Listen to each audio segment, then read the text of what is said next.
کہ وہ یہ پہچان لیں. ٹھیک ہے. اور اگر اس حالات میں اگر یہ سینسر انڈیکیٹ کرتا ہے کہ یہ دوا ابھی اثر نہیں کرے گی تو اسے آپ ڈسکارڈ کر دیں. لیکن یہ کہنا کہ یہ دوا سے کچھ مضر اثر ہوتا ہے یا کچھ اور کمپلیکیشن ہوتا ہے, یہ غلط ہے. یہ بالکل سراسر غلط ہے.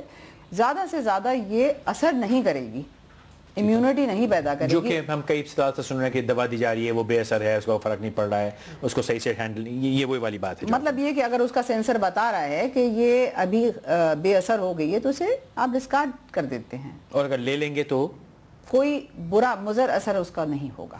ڈاکٹر صاحب if that is the case تو پھر ہمارے ہاں, اور میں تھوڑا سا میں اس کی not so lighter side of it, لیکن ایک عرصے سے یہ بھی ہے کہ جی اس میں یہودی جو ہیں وہ ہمیں ہماری پاپولیشن ختم کرنے کے لیے دوائیاں بھی دے رہے ہیں. امپوٹنس کی دوائیاں بھی آتی تھی زمانے, اگر آپ کو یاد ہو پورے پختونخوا میں اور بلوچستان میں اس پہ یہ بات رہی ہمارے, تو اس پہ بھی روشنی ڈالیے گا کہ اس دوا کی ایفیکیسی کیا ہے. میں اس کے اوپر ضرور روشنی ڈالوں گا, لیکن یہ ہماری پروفیسر ڈی ایس اکرم صاحبہ جو چیز پوائنٹ آؤٹ کر رہی تھیں اس کو میں دکھانے کے لیے یہ وائل بھی لایا ہوں. ٹھیک ہے.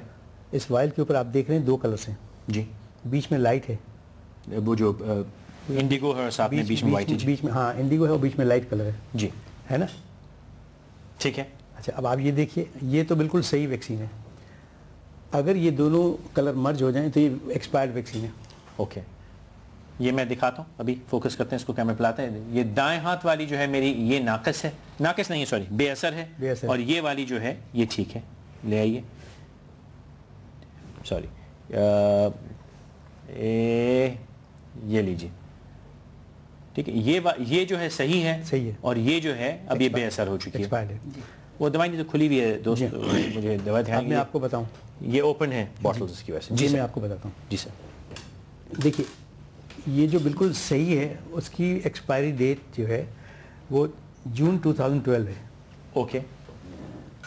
اس کی بھی جون 2012 ہے. اوکے. لیکن یہ ہائی ٹیمپریچر پہ ایکسپوز ہو چکی ہے اس لیے ایکسپائر ہو گئی. اوکے. تو ڈیٹ آف ایکسپائری وہ امپورٹنٹ نہیں ہے.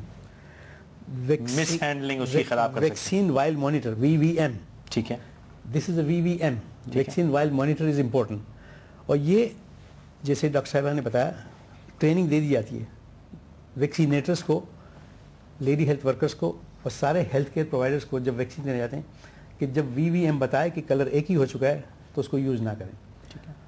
اب رہ گیا ہے کہ اس میں 12 ڈوزز ہیں, اور جو پرائیویٹ ٹی وی چینل میں جو ایلیگیشن لگائی گئی تھی وہ یہ تھی کہ اگر یہ ایکسپائرڈ ویکسین دے دی جائے تو بچے کی ڈیتھ ہو سکتی ہے. تو میں آج چونکہ پروگرام ہو رہا ہے تو اس کے ذریعے سے میں کہنا چاہتا ہوں کہ اس میں 20 ڈوزز ہوتے ہیں. یہ ایکسپائرڈ ڈوزز میں 20 ڈوزز پورے لینے کے لیے تیار ہوں, کیونکہ میں بتانا چاہتا ہوں کہ اس سے کوئی مجھے اثرات نہیں ملے. ڈیتھ تو بہت ہی دور کی بات ہے. تو اس قسم کا میسج دینا پاکستان کی پاپولیشن کو یہ بڑا ڈیمیجنگ ہے فار دا پروگرام. تو یہ میسج دینے کی بجائے کہ ہاں یہ ویکسین اثر انداز نہیں ہوگی, اس کی امیونٹی ختم ہو جاتی ہے, پانی بن جائے گی. That's all. But as safe as پانی. اسی لیے میں نے کہا نا کہ میں یہ 20 ڈوزز پورے لینے کے لیے تیار ہوں, اس سے کچھ نہیں ہوتا. اب جو آپ نے دوسرا سوال پوچھا تھا اس کی کلیریفیکیشن بھی, یہ صرف پاکستان میں نہیں ہوا ہے, یہی چیز نائجیریا میں بھی ہوئی, ایجپٹ میں ہوئی, انڈیا میں بھی کچھ حصوں میں ہوا ہے. دیر آر لابیز اینڈ اور they belong to other religion. مطلب مختلف ملکوں میں جوئش لابی نے بھی یہ کام کیا تھا کہ یہ مذہب کے خلاف ہے. اسلام میں بھی مذہب کے خلاف لوگ انہوں نے بتایا, ہندوستان میں بھی لوگوں نے بتایا کہ مذہب کے خلاف ہے.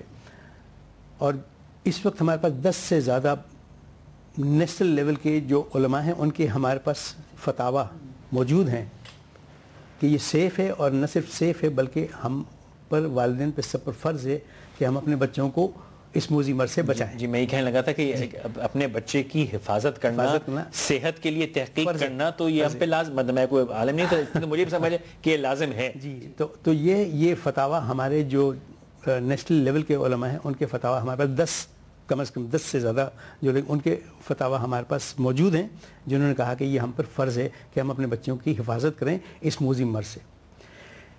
دوسرا اس کے علاوہ آپ نے جو سوال پوچھا تھا وہ یہ تھا کہ کیا اس میں ایسی چیزیں ہیں جو لوگوں کی فرٹیلیٹی کم کر دیتے ہیں اور پاپولیشن کو اسلامک پاپولیشن کم ہو جائے گی. جی تو دیکھیے جیسے میڈم نے بتایا اسی طرح کہ 190 سے زیادہ ممالک میں یہی ویکسین یوز ہوئی ہے اور کہیں اس قسم کی کوئی واردات نہیں ہوئی ہے, اور جہاں تک ان کی پاپولیشن میں بھی کوئی کمی نہیں ہے. ہم بھی یہ یوز کر رہے ہیں پچھلے 20 سالوں سے, ہماری پاپولیشن میں بھی کوئی اثر نہیں پڑا. اچھا اس کے علاوہ کہ ڈیتھ نہیں ہوتی ہے, تو آپ جانتے ہیں کہ 17 سال سے ہماری مہم چل رہی ہے جی, تو ہر مہم میں لاکھوں بچوں کو ویکسین دی جاتی ہے. اس کا مطلب ہے کہ 17 سال میں کروڑوں بچوں کو یہ ویکسین دی گئی ہے, اس میں سے کسی ایک کی بھی ڈیتھ رپورٹ نہیں ہوئی ہے, کسی ایک کی بھی ڈیتھ رپورٹ نہیں ہے. اچھا اب ریلائبلٹی آف دا ویکسین کا میکینزم میں بتاؤں, یہ ہے کہ ویکسین صرف وہاں سے لی جاتی ہے جو WHO پری کوالیفائڈ پروڈیوسرس ہیں. 1 2 purchase is only done through UNICEF, کہ صرف یونیسیف جو عالمی بچوں کی یونائیٹڈ نیشنز کا جو ادارہ بچوں کے لیے اسی کے تھرو خریدی جا سکتی. ہمارا کوئی منسٹر یا بیوروکریٹ نہیں خرید سکتا, اور supply is done to the Pakistan by UNICEF. ٹھیک ہے, پیمنٹ ہم ان کو کرتے ہیں, لیکن mechanism of buying reliable vaccine is through UNICEF. تو آپ یہ ساری چیزوں کو دیکھیں تو یہ ویکسین بہت ہی سیف اور افیکٹو ہے. ایکسپائرڈ ویکسین کے کوئی نقصانات نہیں ہیں, یہ بالکل پانی کی طرح ہے, وہ پولیو کو پروٹیکٹ نہیں کرتی. ڈاکٹر صاحب آپ 2 سوال اٹھتے ہیں. ایک تو یہ کہ اگر اس سے پاپولیشن پہ کوئی افیکٹ نہیں ہوتا, پھر میں کاؤنٹر کیا دوں کہ 17 سال سے اب سے پروگرام چل رہا ہے, پاکستان کی آبادی جیسے روانی سے بڑی ہے, تو یہ تو آپ الٹا کام کر رہی ہیں, شاید اس میں فرٹیلٹی کا کوئی نمک ہو اس میں. ٹھیک ہے, تو لیکن آن اے سیریس نوٹ, اگر یہ سب کچھ ہو رہا ہے 17 سال سے, مجھے یاد ہے 80s میں یا 70s میں ہم اسکول میں تھے, ہمارے ساتھ پولیو وکٹمز ہوتے تھے, اور ہمارے جاننے والوں میں دوستوں میں کئیوں کو جانتا ہوں, لیکن پھر وہ ایک ویو آئی کہ دے ڈسپیئرڈ, بہت کم ہو گئی, پھر دوبارہ آئی. کہاں پہ وی وینٹ رانگ کہ یہی ویکسین جو آپ دے رہے ہیں پہلے بہت efficiently, efficacy was very high, and suddenly ہمارے ہاں ریکارڈ ہے پولیو کیس کا, پچھلی برس تو ہم نے ٹاپ کیا نا. ٹاپ کیا ہے بالکل, سب سے زیادہ ہے. تو کہاں, ویئر از دا فالٹ دین؟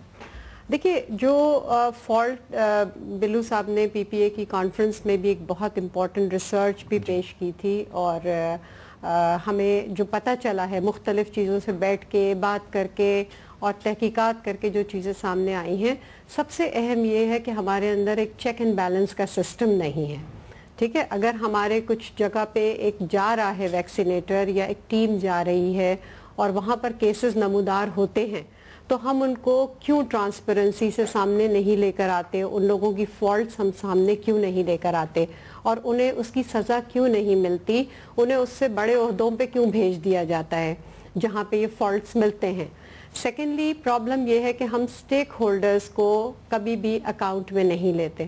جب بھی گورنمنٹ بیٹھتی ہے یا اس کے لیے ٹیمز بناتی ہے, سٹیک ہولڈرز جو بہت اہم ہیں, کون کون سٹیک ہولڈرز ہوتے ہیں؟ ایک آپ کے علاقے کا فیملی فزیشین ہوتا ہے جس پہ لوگ اعتماد کرتے ہیں, علاقے کا بچوں کا ڈاکٹر جو ہے اس پہ لوگ اعتماد کرتے ہیں, علاقے کی نرس ہوگی, علاقے کی مڈ وائف ہوگی, معتبر شخص ہوگا, اس قبیلے کا سردار ہوگا یا اس علاقے کا عالم ہوگا, ایسے لوگ جن کے لیے آپ اپنا دروازہ کھول سکیں. کوئی ویکسینیٹر سفید رنگ کے کوٹ میں پہنچ جائے گا تو میں تو اپنا دروازہ نہیں کھولوں گی نا اس کے لیے, میں کہوں گی پتہ نہیں گھر میں اندر آ کے کوئی سامان لوٹ کے نہ لے جائے, بچہ بھی اس کے ہاتھ میں پکڑا دیں, تو ایسا کوئی بھی نہیں کرے گا. اس لیے بہت ضروری ہے کہ check and balance who, transparency رکھی جائے ہر چیز میں, جہاں پہ پکڑی جائیں یہ پرابلمز ان کو واقعی سزا دی جائیں, صرف اعلان کرنے سے کام نہیں چلے گا. تھرڈلی سٹیک ہولڈرز کو اپنے ساتھ لیا جائے, ان ایسوسیشنز کو جو کہ ریلیٹڈ ہیں اس سے, جیسے پی ایم اے ہو گئی, پی پی اے ہو گئی, پاکستان پیڈیاٹرک ایسوسیشن ہو گئی, ان کے لوگوں کو ساتھ بٹھا کے پالیسیز بنائی جائیں, تب جا کے یہ کامیاب ہوگا. آپ نے فرمایا کہ اکاؤنٹیبلٹی کی جائے, اگر کسی علاقے میں پولیو کا کیس ہوتا ہے تو اس کو پکڑا جائے, سزا دی جائے, لیکن ٹھیک ہے اس کو ترقی ملتی ہے, وہ تو ہمارا رواج ہے, جو صحیح کام کرے گا ترقی ملتی ہے اس کو, لیکن اس کے ساتھ ساتھ کیا اس کا واقعی قصور ہے؟ دیکھیے اگر آپ نے مجھے کہا میرے علاقے میں, میں ایک ای ڈی او ہوں, میں ایک ڈسٹرکٹ ہیلتھ آفیسر ہوں, مجھے آپ نے ویکسین دیا, میں نے جا کے دے دیا, اب پولیو ایریڈیکیٹ نہیں ہو رہی, تو how can you hold me accountable? میرا کیا قصور ہے اس میں؟ دیکھیے قصور آپ کا یہ ہے کہ آپ نے جو ٹیمز بھیجی ہیں, کیا آپ نے کس حد تک انہیں سپروائز کیا, کیا آپ نے جا کے چیک کیا, کیا آپ نے اسنیپ چیکنگ کی؟ آپ کہہ رہے ہیں نا, لیکن ہو تو نہیں رہا. دیکھیں اس کی مثال میں آپ کو یہ دوں گی کہ اب سے 3-4 سال پہلے میں جنرل سیکرٹری تھی کراچی کی, اس زمانے میں WHO نے ہمارے ساتھ مل کے یہ کہا کہ ہم ذرا سا دیکھیں گے کہ سب گھروں میں پلایا